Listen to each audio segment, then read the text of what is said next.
السلام عليكم ورحمة الله وبركاته، أهلا بكم في فيديو جديد. آخر تصحيحات دكتور طارق شوقي بالنسبة للمواد التي لا تضاف للمجموع وبالنسبة للصف الثالث الإعدادي أو الحاجات اللي ممكن تتحذف من الصف الثالث الإعدادي أو الصف الثالث الثانوي. تعالوا نشوف آخر الأخبار وآخر الملخص للأخبار دي.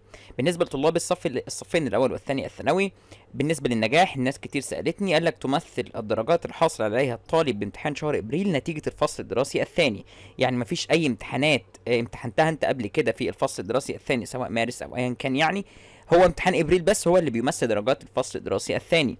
طيب في حال عدم حصول الطالب على 25% من الدرجة العظمى للمادة أو 50% من الدرجة النهائية العظمى لمجموع الورقة الامتحانية، تعتبر نتيجة الطالب عدم اجتياز ويعقد له امتحان تكميلي خلال شهر مايو، وده اللي احنا نزلناه.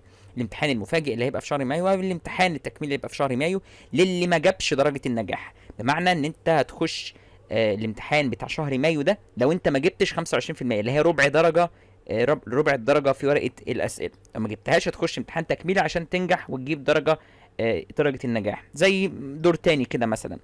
وبالنسبه للفئات التي لم تطبق الامتحان بصوره مجمعه، يتم الانتهاء من عقد اللي هم اللي ما امتحنوش الشكل ده من الامتحانات، يتم الانتهاء من عقد امتحانات نهايه العام بحد اقصى الاسبوع الاول من مايو مع اتخاذ جميع الاجراءات الاحترازيه للحفاظ على الصحه العامه. ده بالنسبه للمدارس اللي ما اتبعتش نفس نظام التقييم.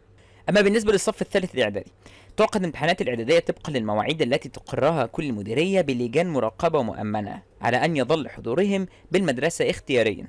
يعني الدراسه تفضل مستمره للصف الثالث الاعدادي، وهنعرف دلوقتي حالا في نفس الفيديو هل هيتم حذف المناهج ولا لا، هيتم حذف اجزاء من المناهج ولا لا، ولكن هيتم عقد الامتحانات بشكل طبيعي، مش هيكون في امتحان مجمع، لا هيتم عقدها بشكل طبيعي، كل ماده مستقله بذاتها وهتكون على المواعيد بالنسبه لكل مديريه مختلفه عن الثانيه.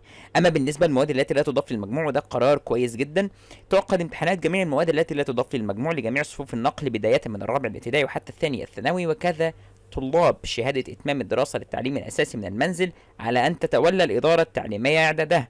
يعني هتتعمل من المنزل، حضرتك هتاخد الورقه او الطالب هياخد الورقه ويمتحنها من المنزل وبعد كده يوديها تاني المدرسه. كل مدرسة هتكون مسؤولة عن ده وكل مديرية هتكون مسؤولة عن تحديد الميعاد.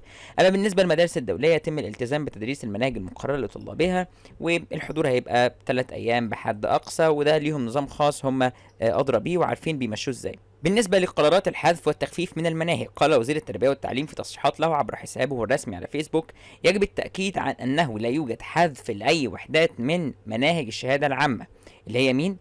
سواء كانت الثانويه العامه او الشهاده الاعداديه، مش هنحذف اي حاجه منهم. فبيقطع الكلام كله، بيقول ان مفيش اي حاجه هتتحذف من مناهج الصف الثالث اعدادي او من الصف الثالث الثانوي. ده كان كل حاجه عندنا في الفيديو، كل جديد وكل جديد وحصر ان شاء الله هنبلغه لحضراتكم في الساعات القادمه، وفي اخبار جديده لازم نبلغها لكم في الساعات القادمه تخص الصف الثالث الثانوي والصف الثالث الاعدادي. فعشان تتابع كل جديد ما تنساش انك تشترك وتفعل زر الجرس عشان يوصلك كل الاخبار اول باول. كمان ما تنساش زر اللايك تقديرا ودعما، ونشوفكم في فيديوز جديده ان شاء الله، والسلام عليكم ورحمه الله وبركاته.